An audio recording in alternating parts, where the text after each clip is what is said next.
Numerology यानी अंकों द्वारा रहस्यों की खोज। क्या आप जानते हैं कि अंक आपकी व्यक्तित्व, ताकत और कमजोरियों को समझने की कुंजी है? न्यूमरोलॉजी एक प्राचीन विज्ञान है जो आपके जीवन में छिपे हुए पैटर्न और कोड को प्रकट करता है।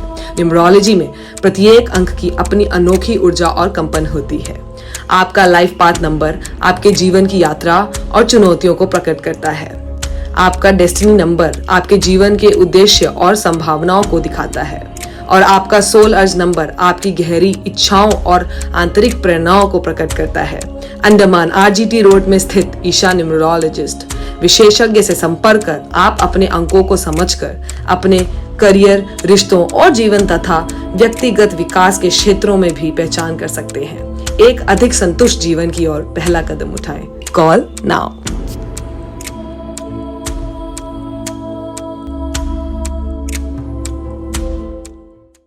नास कौन से सजे तेरे सपने खास, भरोसे की नींव पर बने नए आगाज। मुस्कान तेरी है हमारी शान, मिस कौन विश्वास था टूट अरमान। आप सबको विजयदशमी का हार्दिक स्वागत है, शुभकामनाएं है, हार्दिक स्वागत है। यहाँ पे आज आप लोग शॉर्ट नोटिस में पहुंचा है और इसके लिए आप सभी को बधाई है। आज का दिन बहुत महत्वपूर्ण दिन है। महात्मा गांधी जी का जन्मदिन भी है और साथ ही साथ विजयदशमी भी है, जिसके लिए आज लाल बहादुर शास्त्री जी का भी जन्मदिन है और कामराज जी का जो है आज दुखद दिन है कि आज हम डेथ एनिवर्सरी हम लोग मनाए हैं। तो पहले हम लोग जो हमारा यहाँ पे हम लोग बैठे हैं, जिसमें हमारे साथ बैठी है महिला कांग्रेस के अध्यक्षा अंडमान निकोबार के जुबेदा बेगम जी, हमारे तमिल सिंगम भाई, हमारे स्पोक्स पर्सन, हमारे लेफ्ट साइड में बैठे हैं कैंपेन कमेटी के चेयरपर्सन हमारा तेजी भास्कर जी, साथ में हमारे काउंसिलर हैं संजीव रेड्डी जी। क्योंकि अहम बात यही होगा कि आज शुभारंभ से पिछले शनिचर के दिन एक सोशल मीडिया में वायरल हुआ था कि हमने देखा कि उसमें लिखता है साहिल की ओर से संपादक संजय जी, राजेश जी लिखता है कि भाई 300 से भी अधिक कांग्रेस के कार्यकर्ता 10 नंबर और 11 नंबर के अंदर में सब बीजेपी में ज्वाइन हुआ है, शामिल हुआ है। बहुत बड़ा जोश उल्लास के साथ इस लोग ज्वाइन हुआ है। उसका संदर्भ के लिए आप सभी को थोड़ा कष्ट देना पड़ा कि आप लोग आइए थोड़ा इसमें। और उसके बाद और भी जो हमारे आप जानते हैं अंडमान निकोबार का बीजेपी की ओर से सबसे बड़ा अनाउंसमेंट कि अंडमान को तोहफा दिया जाता है 72,000 करोड़ ग्रेट निकोबार प्रोजेक्ट। उस प्रोजेक्ट के संदर्भ पे हम लोग खुलासा करेंगे और साथ साथ फिलहाल जो है नॉर्थ एंड मिडिल में हमारे कैंपेनिंग कमेटी के चेयरपर्सन भास्कर जी और उनकी टीम दौरा किया, जिसमें Andaman north and middle Andaman का जो परिस्थिति वो सब आपके पास में रखेंगे, जिसके लिए आप सबको आज यहाँ पे बुलाया है। तो अहम बात, एक दुखद बात भी हम लोग कहने चाहता है कि राजनीति तो सब कोई करते हैं, सभी देश के राजनेता, हर पार्टी राजनीति करते हैं, लेकिन कभी भी ऐसा खुलेआम जो है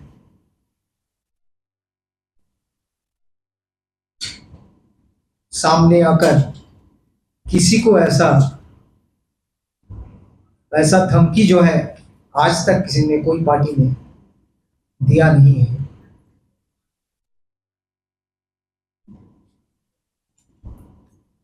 तो आज हमारे प्रिय नेता, कांग्रेस के प्रिय नेता, इस देश का ऑपोजिशन लीडर राहुल गांधी जी को प्रिंग टू महादेवन, जो हमारे आरएसएस के नेता हैं, वो अपना खुद कहते हैं वो टीचर भी हैं, उन्होंने डायरेक्टली कहा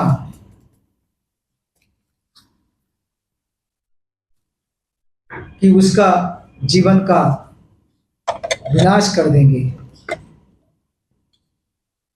ये बहुत बड़ा निंदनीय है और हम एक कंडेम करते हैं। और आज तक हमारे देश का प्राइम मिनिस्टर, होम मिनिस्टर तथा बीजेपी पार्टी, उनके ऊपर में कोई एक्शन नहीं लिया गया है। आज तक इतिहास में ऐसा नहीं है। अब हिस्ट्री देखोगे कि कोई ऐसा बात आज तक नहीं कहा गया, ऐसा ओपन।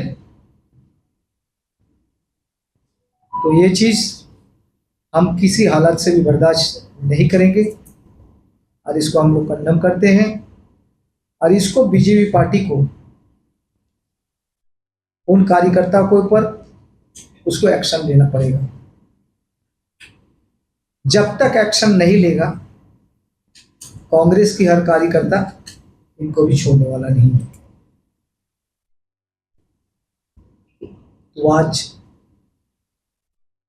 इस सारे मुद्दे के ऊपर में हम लोग आप सभी को यहाँ पे निमंत्रित किया है।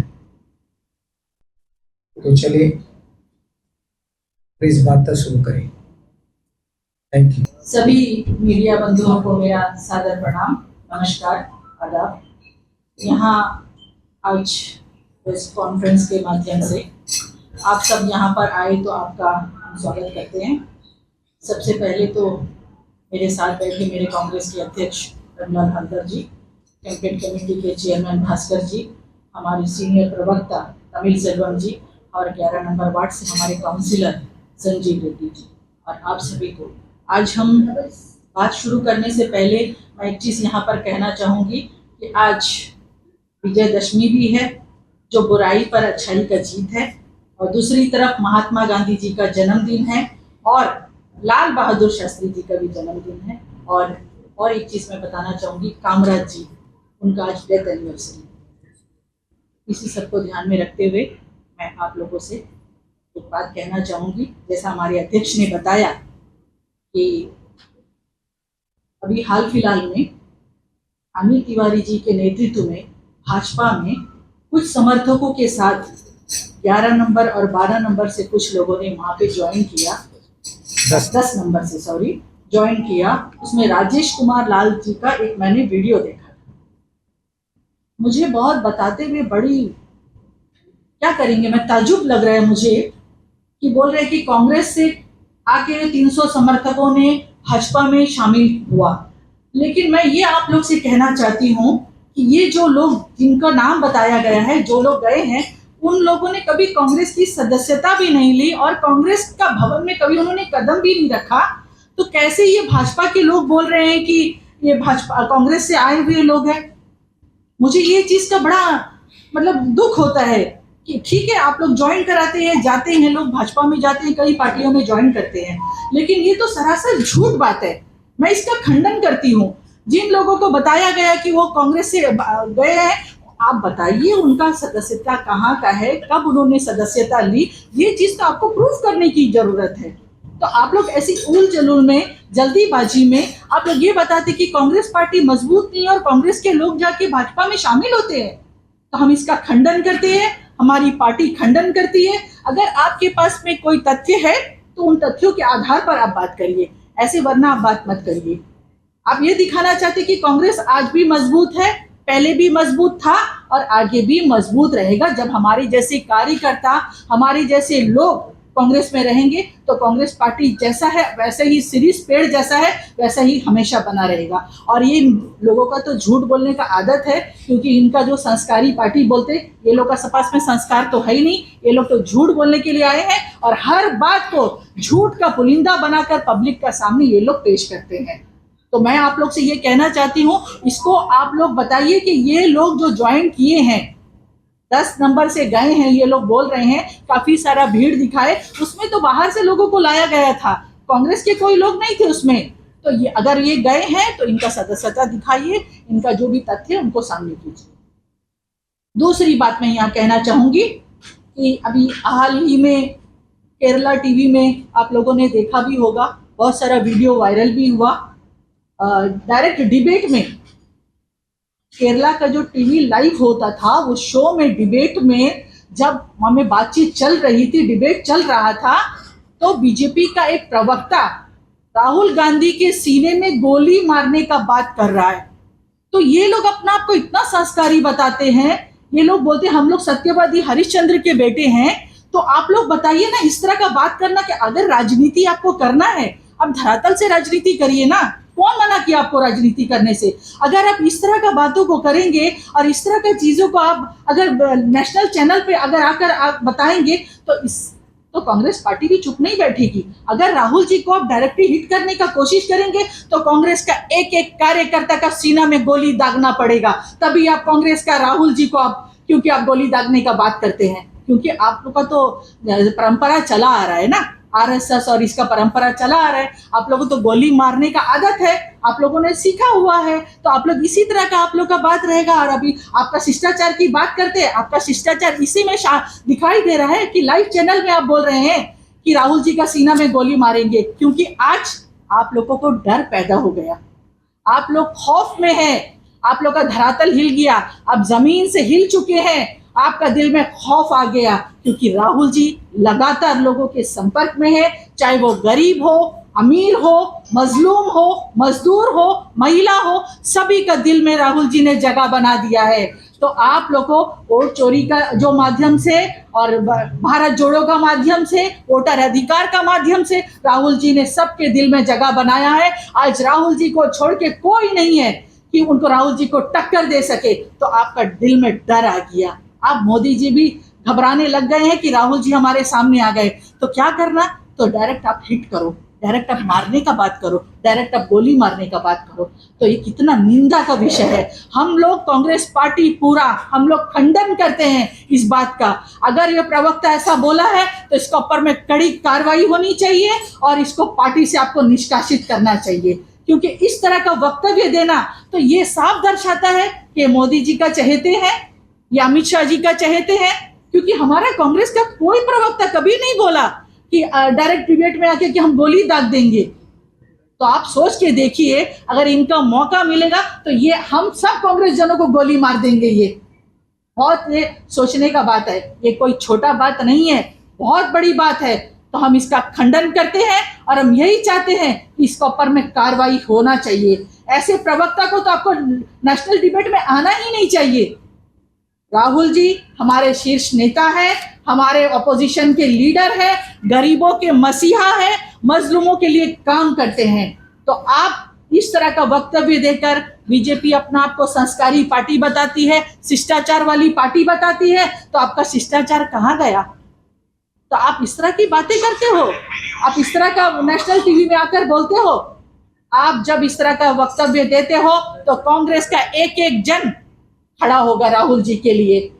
हम सब यहाँ पर अंडमान निकोबार आइलैंड में हमारे जितने कांग्रेस के कार्यकर्ता है, हमारे जितने लीडर हैं, सभी खड़े होंगे। हमारा सीना में गोली दाग के जाने के बाद ही आपको राहुल जी का सीना में गोली दागना पड़ेगा। ये मैं आज दावे के साथ कहती हूँ। तो आप लोगों को लज्जा आनी चाहिए, शर्म आनी चाहिए। जो झूठ आप फैलाते हैं, जिस तरह की बात आप करते हैं, तो आपको एक तरह से शर्म आना चाहिए। मैं तो यही कहूंगी, आपका लज्जा और शर्म आप लोगों ने तो बेच दिया, क्योंकि आप अभी कुछ कर नहीं सकते। तो अब इसी का माध्यम से लोगों का दिल में जहर फैलाने का काम तो आप लोगों ने कर दिया। क्योंकि हिंदू मुस्लिम कभी अंडमान निकोबार आइलैंड क्या पूरे इंडिया में नहीं था, लेकिन जब से भाजपा शासन में आया तो हिंदू मुस्लिम करो, अपना राजनीति का रोटी सेको और लोगों का दिल में अपना जगह बनाओ। लेकिन जनता जाग चुकी है, जनता आपका मंशा को समझ चुकी है कि आप क्या चाहते हैं। ये जो ज्यादा दिन आपका खेल चलने वाला नहीं है। आप बोलते हैं ना सबका साथ सबका विकास, आप बताइए ना अंडमान में कितना विकास हुआ। आज भी सड़कों का हालत वही है, बिजली नहीं है, एजुकेशन डिपार्टमेंट का हालत खस्ता है। स्वास्थ्य विभाग में जाइए, वहां पे डॉक्टर नहीं है, मेडिसिन नहीं है। आप जाएंगे, आपको 10 दिन 15 दिन का आपको टाइम दिया जाएगा अल्ट्रासाउंड का, तब तक वो आदमी है ना भगवान को प्यारा हो गया रहेगा। तो ये सब व्यवस्था के ऊपर में हम लोगों ने बात करने के लिए आज आप लोगों को बुलाया है कि अंडमान का इस विषय को, स्वास्थ्य, इंसान के पास में अगर स्वास्थ्य नहीं है ना तो कुछ भी नहीं है। आज जीबी पंत हॉस्पिटल का जो हालत है, मैं तो जाती हुआ में, हमारे अध्यक्ष जी भी जाते हैं, हमारे भास्कर जी भी जाते हैं। आप आज उनका हालत देखिए, ना डॉक्टर है, ना मेडिसिन है, ना कोई इक्विपमेंट है। हम लोग परसों 2 दिन पहले हम लोग गए थे, तो वहाँ पे एक आदमी ऑपरेशन के लिए वहाँ में था, तो बोल रहा था कि ऑपरेशन का डेट दिए है और बोल रहे हैं कि दवा और जो भी आपका जो सामान है आप बाजार से खरीद के लाओ। ठीक है, जो पैसा वाला आदमी है वो खरीद के लाएगा।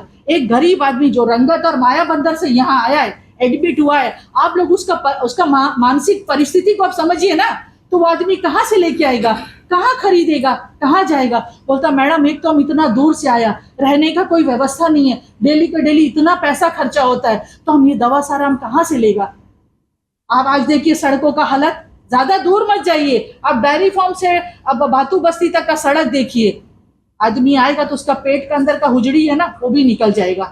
तो ये सब प्रशासन को देखना चाहिए। मैं आपका माध्यम से प्रशासन से मैं आज गुहार करना चाहूंगी कि आज जो सड़कों का हालत है, बिजली का जो समस्या है, अंडमान के लोग, मैं तो कहूंगी ना उनको 100 बार धन्यवाद करना चाहिए, उनको पूजा करना चाहिए। क्योंकि अंडमान का आदमी ना सब कुछ सहन कर लेते, उनका ना बर्दाश्त करने का क्षमता उनमें बहुत है। नहीं तो आज अंडमान का क्या स्थिति होता। आपको रहने के लिए मकान नहीं, आप जाएंगे कोई सामान आप खरीदो तो 100 गुना सामान। अभी बोले जीएसटी को खत्म कर दिया। अरे आप कपड़ा में जीएसटी कम कर दिए, लेकिन आप धागा में तो जीएसटी वैसा का वैसा रखे है ना। तो आप आदमी कहाँ जाएगा। तो आप एक ही चीज मैं कहना चाहूंगी कि आज भाजपा ये बोल रही है ना कि सबका साथ सबका विकास, सबका साथ सबका विकास नहीं, सबका विनाश हो रहा है आज का जो परिस्थिति है उसमें।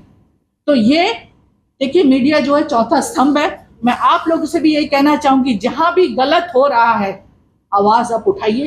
काफी लोग इसमें मैं जानती हूँ, पर्सनली उनको जानती हूँ कि आप लोग अपना प्रेस का माध्यम से यूट्यूब चैनल चला के भी बहुत सारा मुद्दा को आप लोग बोलते हैं, लेकिन फिर भी मुद्दा छूट जाता है।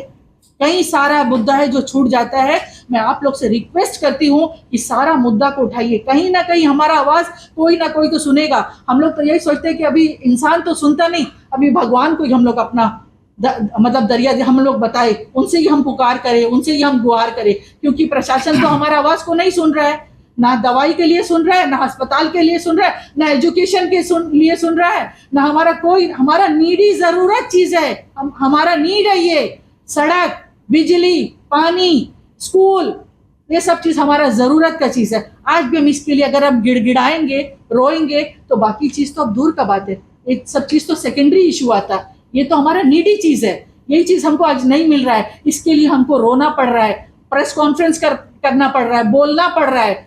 ये लोग बोले थे आए सर, हम अभी मानिए सांसद महोदय से भी मैं सवाल करना चाहूंगी आप लोग के माध्यम से। बोला 15 दिन में सब कुछ हो जाएगा, अंडमान पूरा चेंज हो जाएगा। आपको क्या दिख रहा है अब बताइए ना।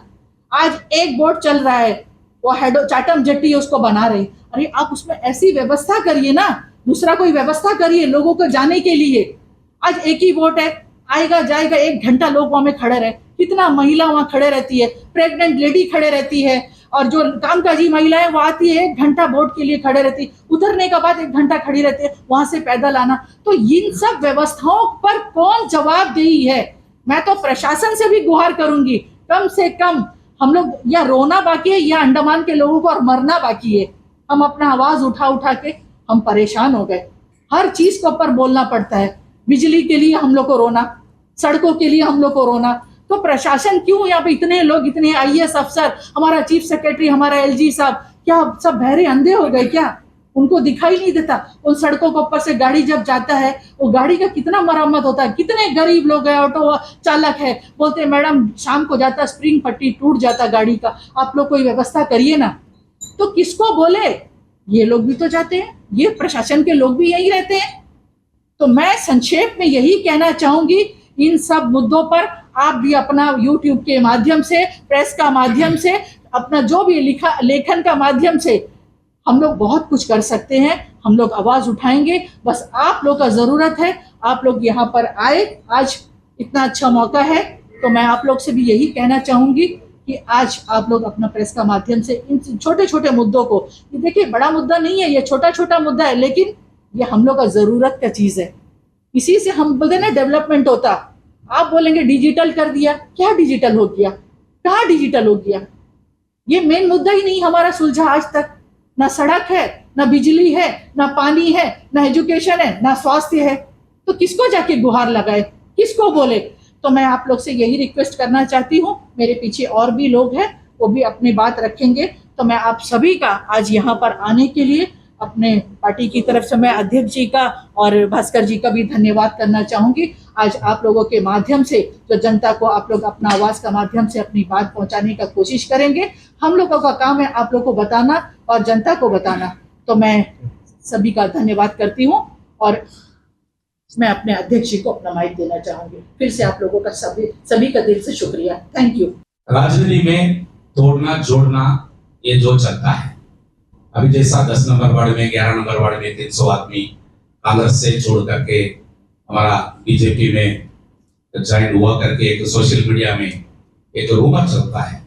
एक फोटोस भी दिया है, 2-3 फोटो, वहां पे कितना आदमी का फोटो है, कितना आदमी बैठे हुए फोटो है। आप सभी सोशल मीडिया में जो भी यहाँ पे जो पत्रकार है सब जानते हैं कितना आदमी को दिखाया, आप लोगों भी वहां पे किया होगा है।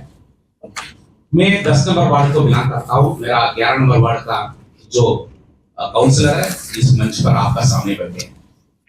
जो भी यहाँ पे 10 नंबर 11 नंबर में उनका जो प्रेस का रिलीज का मुताबिक जो कह रहा है वो गलत न्यूज है। वहां पे जो भी ज्वाइन किया है हमारा कांग्रेस का मेंबर कोई भी नहीं, हमारा कांग्रेस से मेंबरशिप लिया वाला कोई व्यक्ति वहां में बीजेपी में जाके ज्वाइन नहीं किया है। जो किया है वो बात का बात है, वो आप पत्रकार है, आपका अधिकार है, आप पूछ सकते हैं कौन सा पार्टी से आया, कितना आदमी आया है, वो आप पूछ सकते हैं वहां पे। लेकिन ये बात इस मंच से मैं बताना चाहता हूं, जो बीजेपी का अध्यक्ष अनिल तिवारी जी बहुत अच्छा आदमी है, बहुत अच्छा नेता है। इस मंच से मैं अनुरोध करना चाहता हूं, हमारा जुबेदा मैडम जैसा बताई, आज म्युनिसिपल बीजेपी का सहयोग से टीडीपी बैठा है, लेकिन पिछले 1 साल से पैरालिसिस होके पड़ा है। 1 रुपया फंड नहीं है। PC4 जिसको बोलता है, PC4 डेवलपमेंट वर्क्स के लिए, हमारा हर वार्ड का जो सड़क के लिए, जो फुटपाथ के लिए, ड्रेनेज के लिए, रिटर्निंग वॉल के लिए, रिपेयर वर्क के लिए जो फंड देता है हर वार्ड के लिए, म्युनिसिपल का ओर से जो अलॉटमेंट होता है, वो फंड पिछले 1-1.5 साल से 1 रुपया कोई भी वार्ड काउंसिलर को नहीं दिया गया। पैरालिसिस होके पड़ा है। और आज सड़क का हालत तो आपको मालूम है, जितना भी म्युनिसिपल का रोड है, हर वार्ड में 3 किलोमीटर 4 मीटर म्युनिसिपल का बिलोंग करता है। वो एक वार्ड का रोड भी ठीक नहीं, आज का हालत ठीक नहीं है, पूरा का पूरा पार्ट होल्स है, पब्लिक जाना आना इतना मुश्किल होता है, उसके लिए फंड नहीं है। आप म्युनिसिपल ऑफिस जाने से आपको मालूम होगा, सारा का सारा म्युनिसिपल ऑफिसर्स वहां पे सो रहा है, कोई भी काउंसलर वहां पे म्युनिसिपल में आता भी नहीं है वहां पे, क्योंकि कोई आके भी फायदा नहीं है, कोई फंड 1 रुपया वहां पे नहीं है।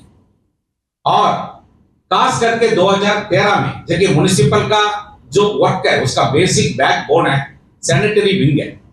आज साफ सफाई पूरा म्युनिसिपल को रखने का काम है म्युनिसिपल का सैनिटरी विंग का काम है।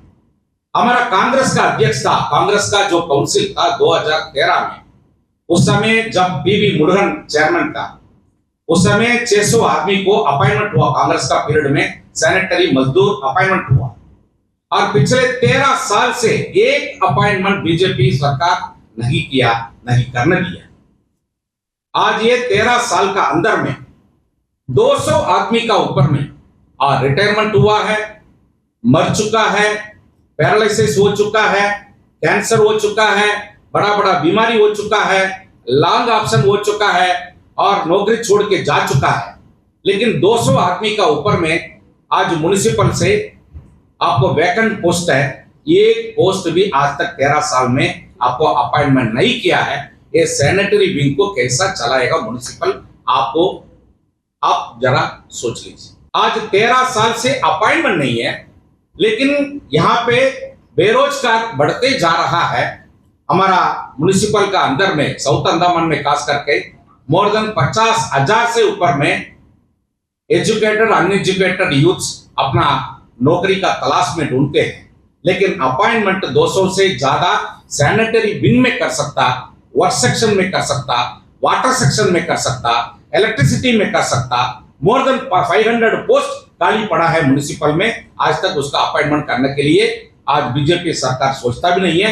मैं अनुरोध करता हूं इस प्रेस मीट का माध्यम से, आप लोगों का माध्यम से अनिल तिवारी जी को मैं आपको अनुरोध करता हूं, आप प्रधानमंत्री को जरा चिट्ठी लिखिए। आप ये तोड़ फोड़ करके मैं अपना पार्टी को मजबूत करता करके ये झूठ बात बोलने का बदली में आप अपॉइंटमेंट करने के लिए कोशिश करिए। सैनिटरी विंग को, आपका म्युनिसिपल को मजबूत करने के लिए कोशिश करिए। और दूसरा है, ना चेयरमैन का पावर है, ना काउंसिलर का पावर है। आपको जो बीजेपी सरकार था 2015 में, आपको आईएएस ऑफिसर को जितना भी पावर है, काउंसिल पावर आईएएस ऑफिसर को आपको दे चुका है, आपको चेयरमैन का पावर काट दिया। लेकिन आज तक 10 साल हो गया है। आपका 2022 का इलेक्शन खत्म होते साथ हमारा विशाल जोड़ी जी बताया 3 महीने के अंदर में मैं पावर वापस लेके आऊंगा। मैं केंद्र सरकार बीजेपी का है और बीजेपी का काउंसिल बन चुका है। मैं वादा करता हूं 3 महीने के अंदर में, आप लोगों को माध्यम से बताया, 3 महीने के अंदर में मैं काउंसिल में वापस चेयरमैन को, काउंसिल को पावर लेके आएगा। लेकिन 3 साल खत्म हो चुका है, 4था साल चलता है और 2017 में 2027 में दोबारा इलेक्शन आने वाला है, लेकिन आज तक चेयरमैन को पावर नहीं मिला है। मैं ये आज का प्रेस मीट से अनिल तिवारी जी को मैं अनुरोध करता हूं, आप चिट्ठी लिखिए प्रधानमंत्री को, आप दोबारा वापस काउंसिल को, चेयरमैन को पावर लेके आने के लिए कोशिश करिए। और लोड शेडिंग का बारे में आप जानते हैं, आता है जनरेटर आता, पावर बैंक सिस्टम आता है। आज तक 3 साल से बोलते रहता, ना पावर बैंक सिस्टम आज तक इंप्लीमेंट नहीं किया, ना जनरेटर इंप्लीमेंट किया। जनरेटर भी दिखाता है, कल परसों एक वीडियो सोशल मीडिया में देखा, अब जनरेटर आ रहा है वहां पे पहुंच चुका है हार्बर में। वो कितना सा लगेगा वहां पे इंस्टॉल करके आपको करंट देने के लिए, कितना साल लगेगा पता नहीं है, हम लोग चलते हैं। और 20 साल पीछे चला गया, 2014 का बात में 2014 से आज 20 साल पीछे चला गया द्वीप समूह। ये एडमिनिस्ट्रेशन का जितना भी हर सेक्टर में 20 साल हमारा द्वीप समूह पीछे चले गया। और ये जो बीएलओ आज अपॉइंटमेंट किया है एडमिनिस्ट्रेशन में, दूसरा वार्ड का बारे में बोलने का पहले मैं अपना वार्ड हमारा बात करते हैं। 10 नंबर वार्ड में 5 बीएलओ अपॉइंटमेंट किया। आज तक एक बीएलओ जो बूथ लेवल ऑफिसर, जो उनका जिम्मेदारी होता है हर घर में जाके सर्वे करके आपको डिलीशन करना, इंक्लूशन करना, आदमी है आदमी नहीं है, आदमी बाहर चले गया, आदमी मर चुका है, आदमी नया आदमी आया, ये सारा इलेक्टोरल को सर्वे करके एकदम परफेक्ट तरीका से इलेक्टोरल बनाना जिम्मेदारी होता है एक बूथ लेवल ऑफिसर को। अपॉइंटमेंट एडमिनिस्ट्रेशन किया, लेकिन आज तक एक बीएलओ भी मुझे कांटेक्ट नहीं किया है। एक वार्ड में हर काउंसलर को कांटेक्ट करके बीएलओ, काउंसलर को ही मालूम है, अपना वार्ड काउंसलर को मालूम है वार्ड में कितना आदमी रेजिडेंस रहता है, कितना आदमी बाहर में चले गया ट्रांसफर होके, कितना आदमी नया आदमी आया, कितना आदमी डेथ हुआ, काउंसलर को ही जानता है। लेकिन कोई काउंसलर को बीएलओ आज तक जाके अब उनका साथ में कंसल्ट नहीं करता।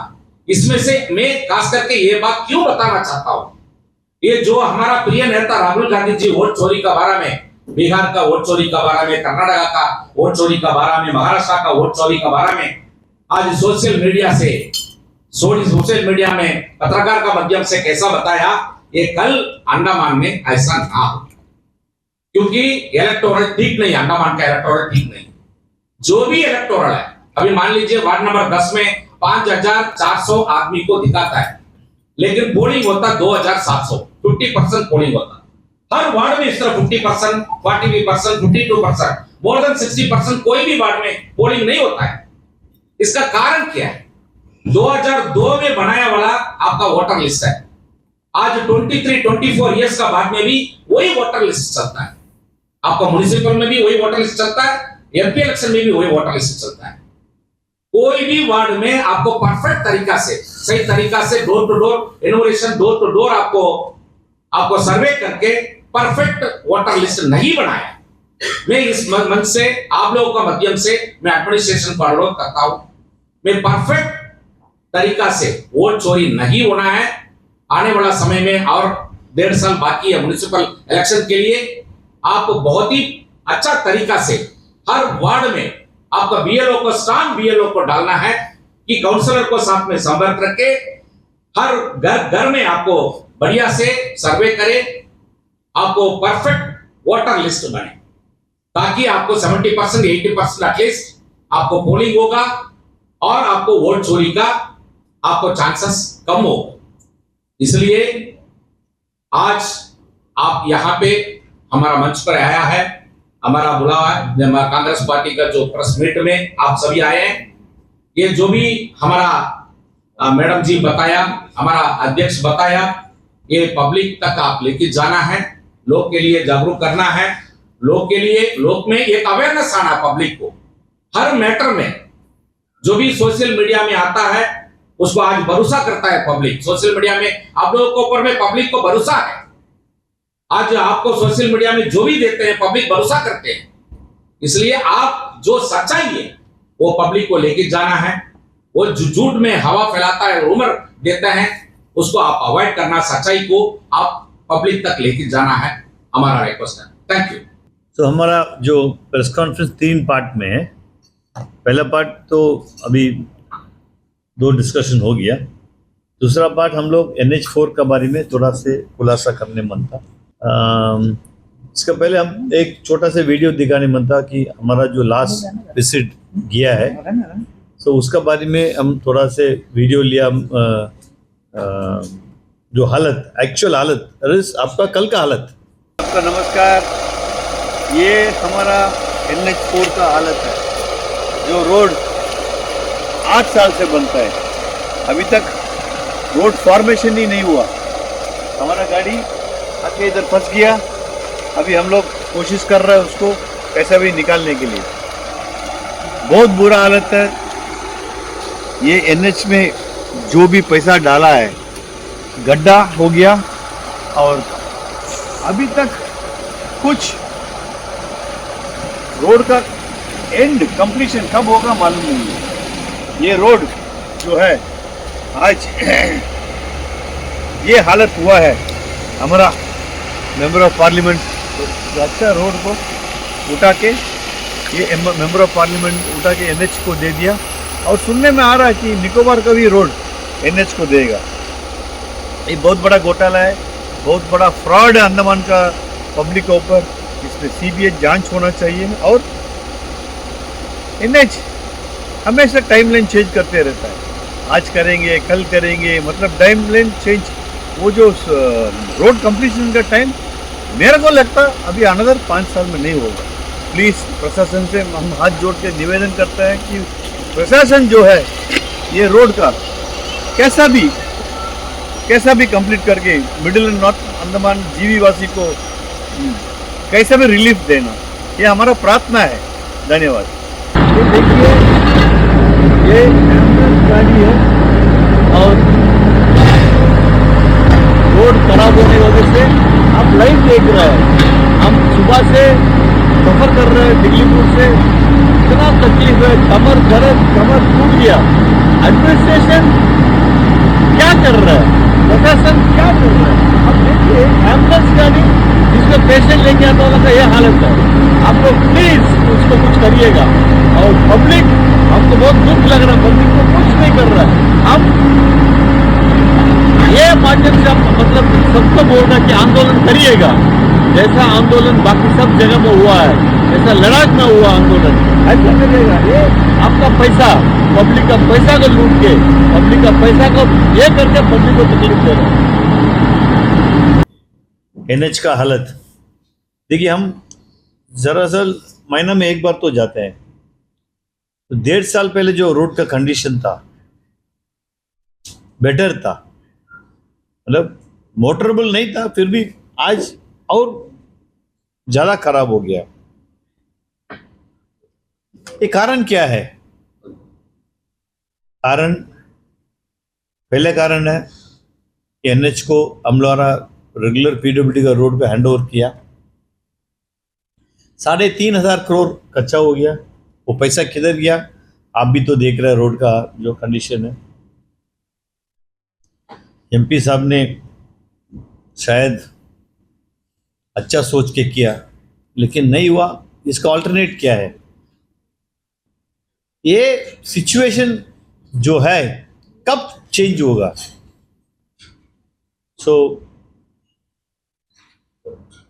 हम एमपी साहब से मिला है।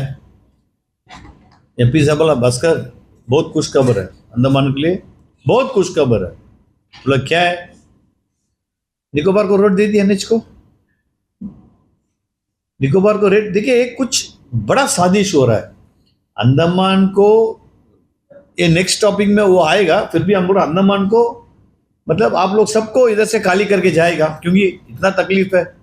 शिक्षा नहीं है, रोड नहीं है, इलेक्ट्रिसिटी नहीं है, मेडिकल फैसिलिटी नहीं है। हाल ही में हमारा मेरा फैमिली के अंदर में डिस्कशन हुआ है। वो जाके 1 हफ्ता बेंगलुरु में रह के आया। बोलता बेंगलुरु में कंजेशन है, फिर भी वो एक प्लेसेंट प्लेस है रहने के लिए। मतलब पैदाइश इधर ही है, पैदाइश इधर है, इधर ही में काम करना है, हम लोग इधर ही में रहना है। आज जो मिडिल एंड अंडमान जो सफर कर रहा है, आज हमारा एक मेंबर भी आया था जिला परिषद का, उसको भी हम बोला शायद वो कहीं बाहर चले गया। इकोनॉमिकली मिडिल एंड नॉर्थ को वीकन करने के लिए काम हो रहा है, जिसमें हमारा एमपी साहब मेन रोल प्ले कर रहा है। कैसे हमें इकोनॉमिकली वीकनिंग? पहले टूरिस्ट जाता था मडवाल करो, आगे जाके करमटांग बीच, उसका पहले रंगत का जो ब्यूटीफुल बीच है उधर में आमकुंज है और रामन बगीचा है। उसके बाद देखिए ये सब एरिया में होटल्स बना है। हम जो होटल रूम में रहता है, कभी भी हम फोन करने से वो बोलता सर पूरा खाली, आपके लिए होटल पूरा रखा, कितना रूम चाहिए। बड़ा दुख का बात है, बहुत दुख का बात है, बहुत शर्म का बात है कि हमारा माननीय मेंबर ऑफ पार्लियामेंट, आप जो भाजपा सरकार जो बड़ा घोटाला किया है इसमें, आप सोच नहीं सकता। आप देखिए रोज जो ट्रैवल करता जो residents point A to point B जाना, एनएच में तो आना ही पड़ेगा। कैसा एक साधारण गाड़ी लेके आया वाला, दो टू व्हीलर लेके आया वाला, ये सड़क आप जो देखा है कैसा कर सकता? लाइफलाइन ये रोड है, ये रोड लाइफलाइन है। ये रोड मिडिल एंड नॉर्थ का जितना भी सामान लेके जाता है। तो क्या हुआ, इकोनॉमिकली जब ट्रांसपोर्टर को प्रॉब्लम है, वो ट्रांसपोर्ट कॉस्ट बढ़ा दिया। ऑटो ड्राइवर्स हम एक बार हम सच में हम देखा है कि ऑटो नहीं दिखता है, ऑटो रोड में दिखता नहीं। कैसा दिखेगा? हमारा गाड़ी बड़ा गाड़ी है, मेराजो है, वो गड्ढा में गिरने से बाहर आने के लिए इसको हिटाची को बुलाना पड़ता। ऑटो वाला क्या करेंगे? सो कुल मिला के देखने से इकोनॉमी को वीकन कर दिया। ये वीकन जानबूझ के किया, मेरा मानना है। कुछ दिन में मिडिल एंड नॉर्थ जो सिचुएशन है वॉश आउट करके आदमी चले जाएगा, फिर आएगा मेरा बड़ा भाई लोग दो अदानी अंबानी टेक ओवर कर लेगा, क्योंकि मिडिल एंड नॉर्थ का तरह खूबसूरत जो जगह है आपको कहीं नहीं मिलेगा। रॉसन स्मिथ जा सकता भी।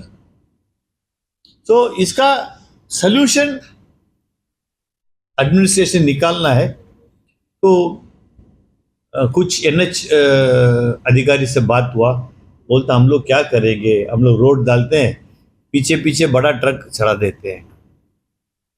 ये भी एक उन लोगों का बात भी सुनना पड़ेगा। एक सिक्का का दो पहलू है, दोनों साइड हम लोग देखना पड़ेगा। तो इसके लिए क्या सोल्यूशन है? सोल्यूशन है, पहले रोड नहीं था, बोट था। तो बोट का भी एक इश्यू है कि डिगलीपुर तक नहीं जा सकता, वो उधर में ड्राफ्ट कमती है। मायाबंदर तक बड़ा बोट चलाइए, उधर से छोटा बोट से इन लोगों को ट्रांसपोर्ट करिए। कम से कम 6 महीना तक वो रोड यूज नहीं करने से, इमरजेंसी में तो यूज करना पड़ेगा।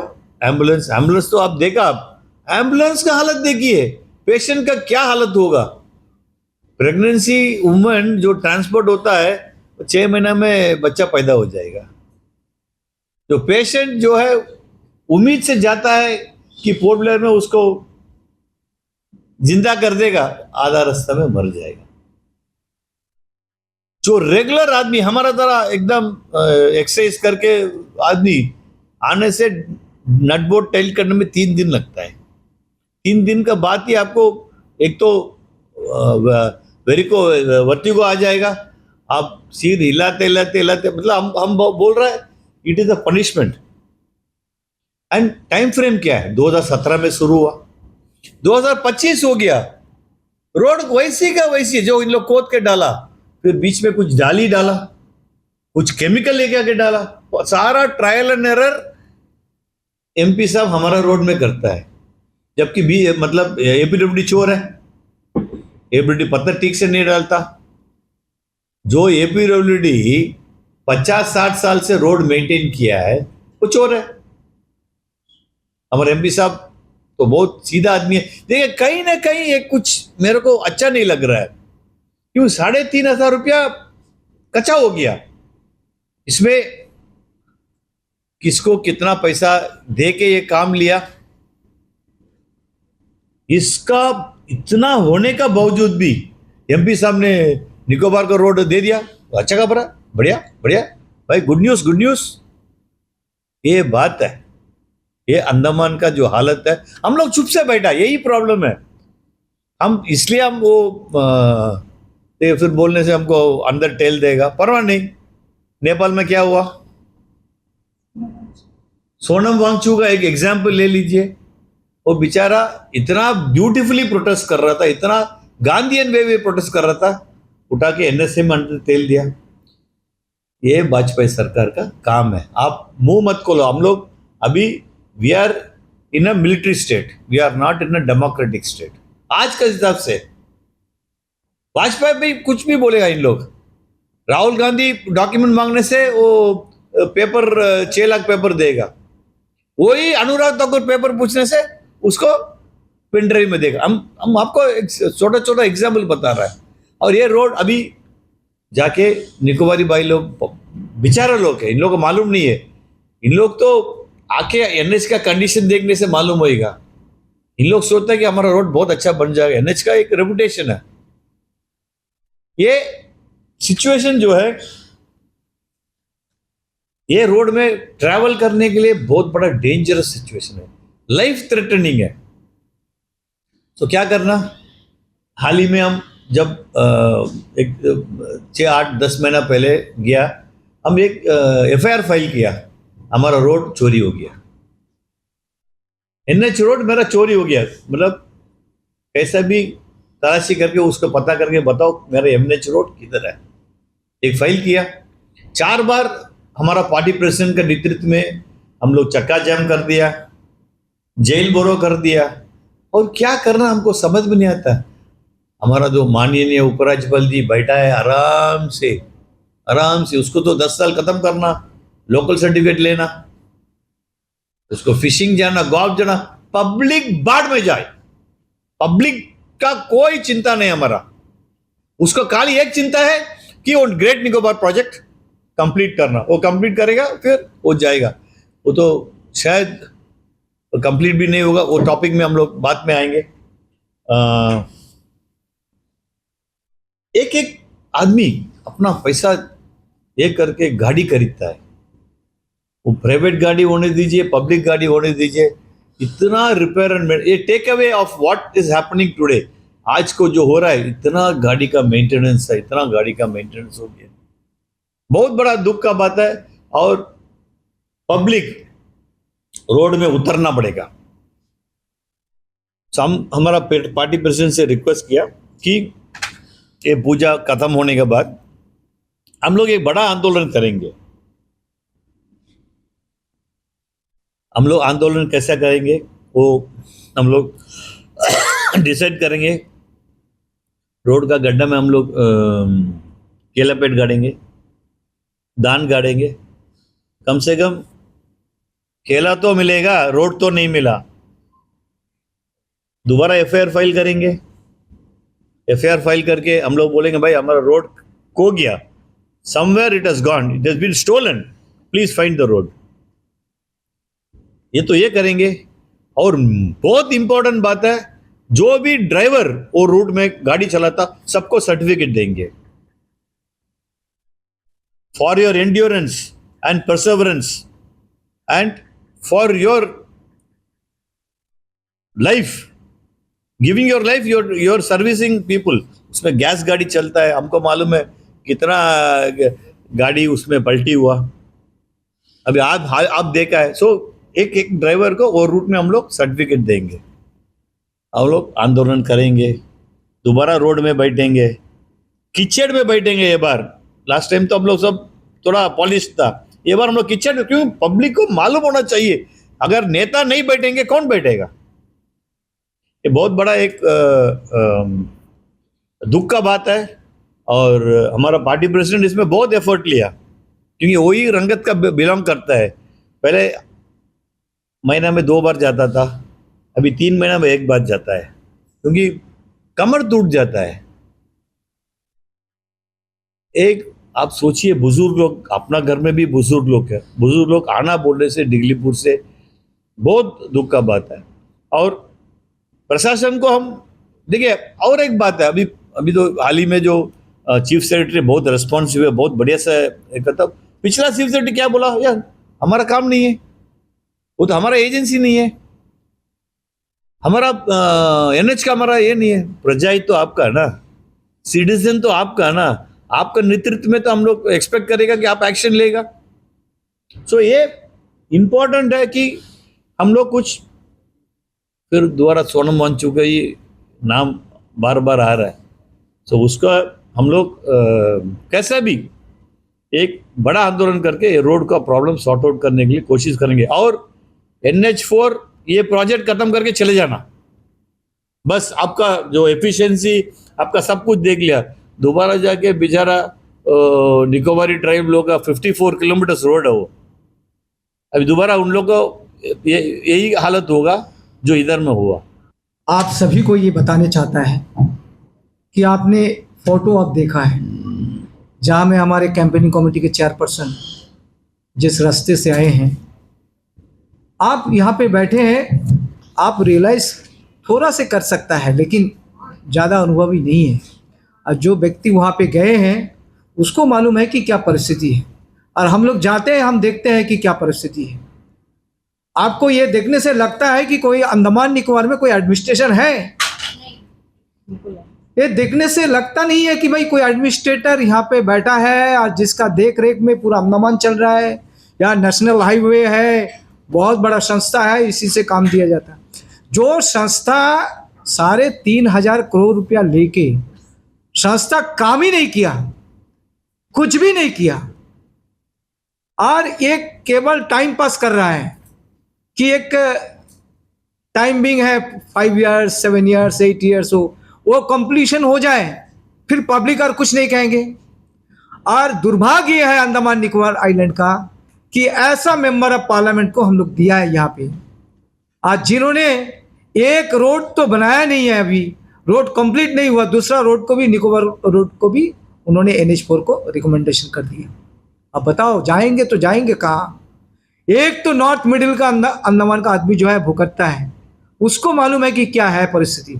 आज जो अन्ना बोल रहा है कि ऑटो, अरे ऑटो क्यों है? कोई अच्छा गाड़ी वहाँ पे ले नहीं सकता है, लोगों ने अगर चाहने से भी अब ले नहीं सकता है, लेंगे कैसा? आप वहाँ पे जो परिस्थिति मार्केट एरिया में होता है कि डेली शाम को आपको बाजार आना है, कोई ज़रूरतमंद का सामान लेना है, स्कूल बच्चे जो है वो रोड क्रॉस करके जाना है, जो स्कूल बच्चे जाते हैं स्कूल में, उन लोगों का तो हालत ही खराब है कि वो कैसे जाएं। वो उसको जो कपड़ा है, पहले 2 शूट होने से उसका वीकली कंप्लीट होता था, अभी वो 2 शूट में नहीं होता है क्योंकि उसको 6 दिन का 6 शूट ही मांगता है। ऐसा परिस्थिति माँ बाप को प्रेशर में डाल दी। ये तो कोई बेशरम है एडमिनिस्ट्रेशन जो सुन नहीं है। हमने कई बार यहाँ में प्रोटेस्ट किया है कि भाई इसको ये करो, और बीजेपी तो है ही नहीं। बीजेपी अपना एडमिनिस्ट्रेशन है, बीजेपी देख रहा है। अरे भाई अपना कार्यकर्ता तो है, लोग तो इतने हैं, आपका आवाज क्यों बंद है कि आपको शेयर मिलेगा कि आप चुप से बैठा है? इसी तरह आप इतना बड़ा काम करोगे कि भाई कांग्रेस का कार्यकर्ता सब चला गया, ये सब देखने का काम है। आप 300 यहां पे आ गया, भाई ये कांग्रेस का कार्यकर्ता है। एक बताओ अनिल तिवारी साहब को मैं पूछना चाहता हूं, एक दिखा सकते हैं आप कोई कार्यकर्ता का? हमारा तो कोई डिस्ट्रिक्ट का कोई मेंबर होगा, कोई ब्लॉक का मेंबर होगा, कोई TCC का मेंबर होगा, कुछ ना कुछ रहेगा, कोई एक्टिव कार्यकर्ता होगा, उसका मेंबरशिप है कांग्रेस में।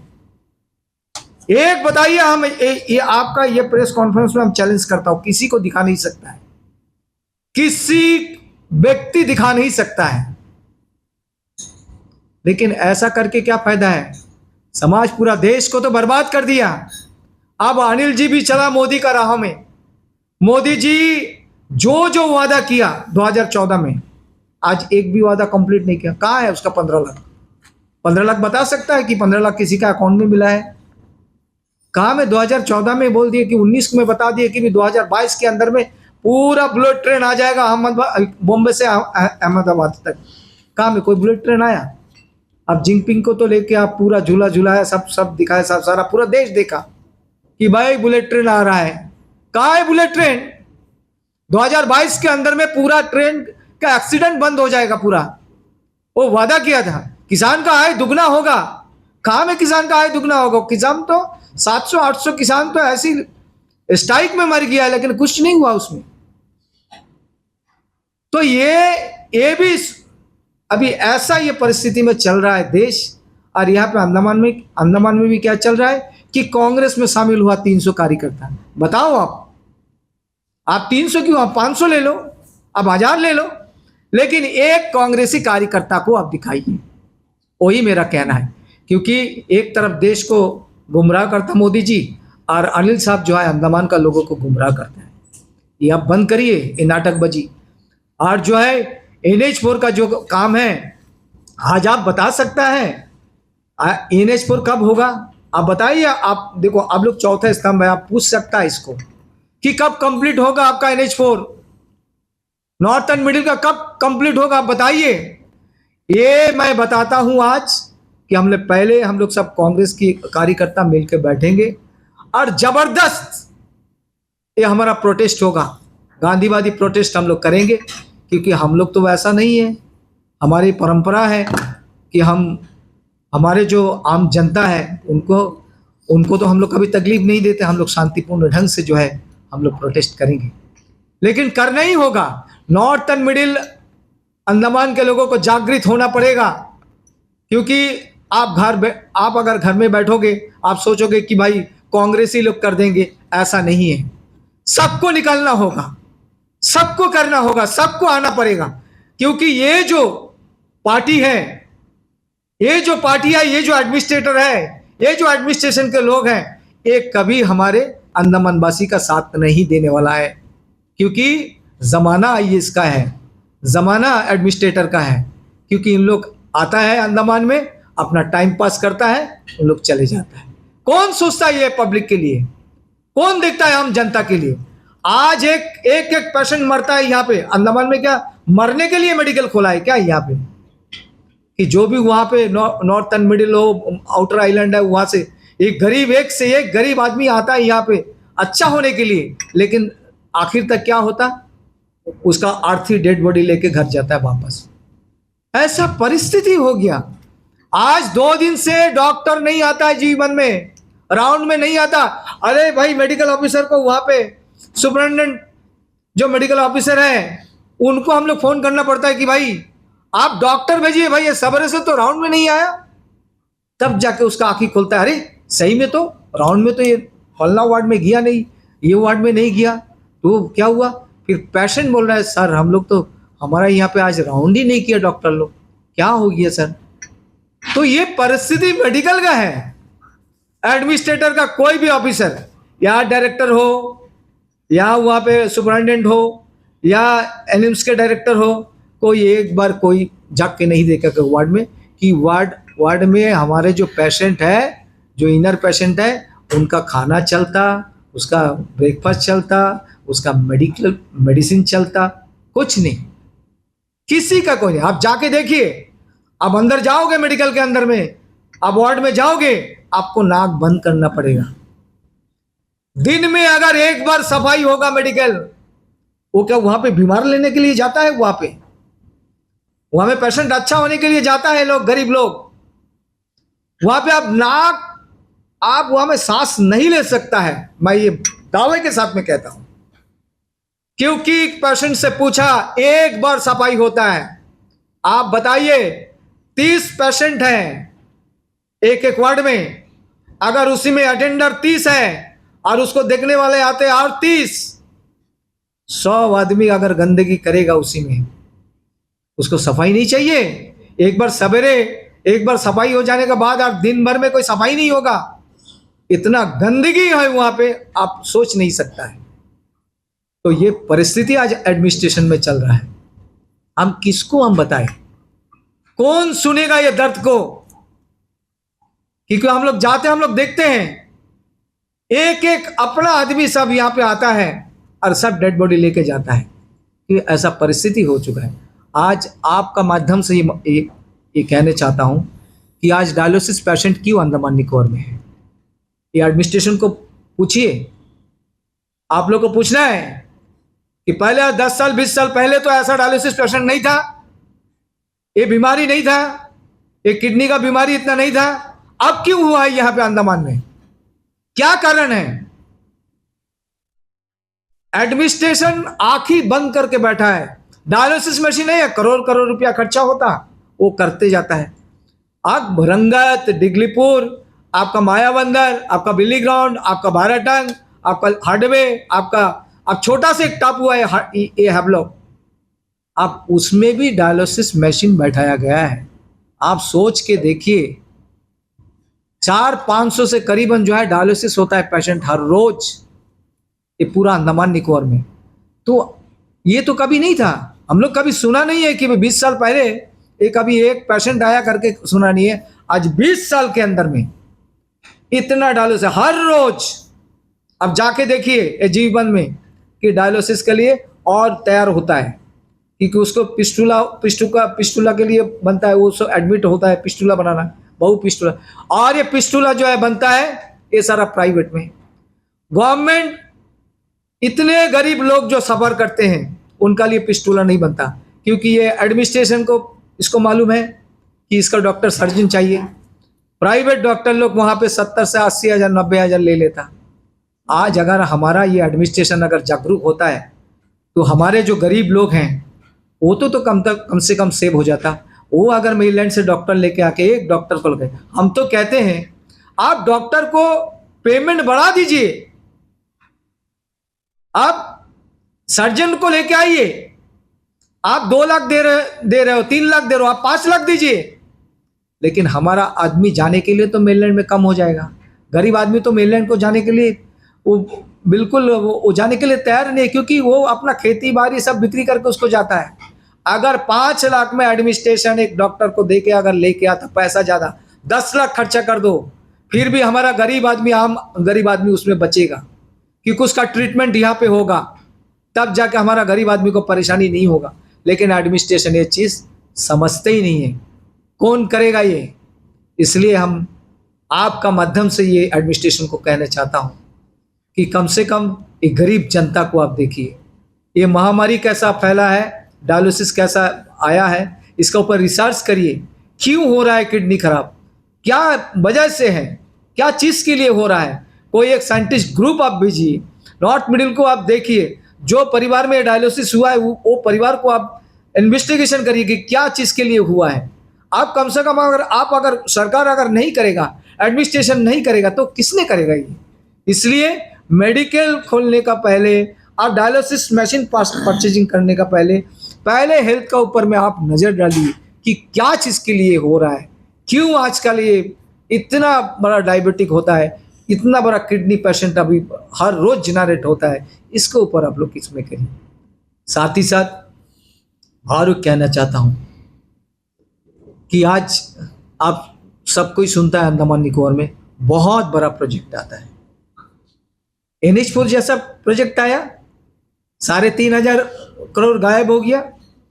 रोड का रोड जैसा है वैसा ही आज दिखाई देता है नॉर्थ मिडिल में। वो रोड अभी तक अच्छा नहीं हुआ। 400 करोड़ आया, रिटर्निंग वॉल बना के ख़त्म कर दिया, उसमें रोड नहीं बना। ये बहुत बड़ा फंडा है, ये सब चलेगा। और 72,000 करोड़ आता है प्रोजेक्ट के लिए। तो आपको मालूम है ना कि ग्रेट निकोबार में क्या होने है, और वहाँ पे तो पब्लिक भी नहीं है।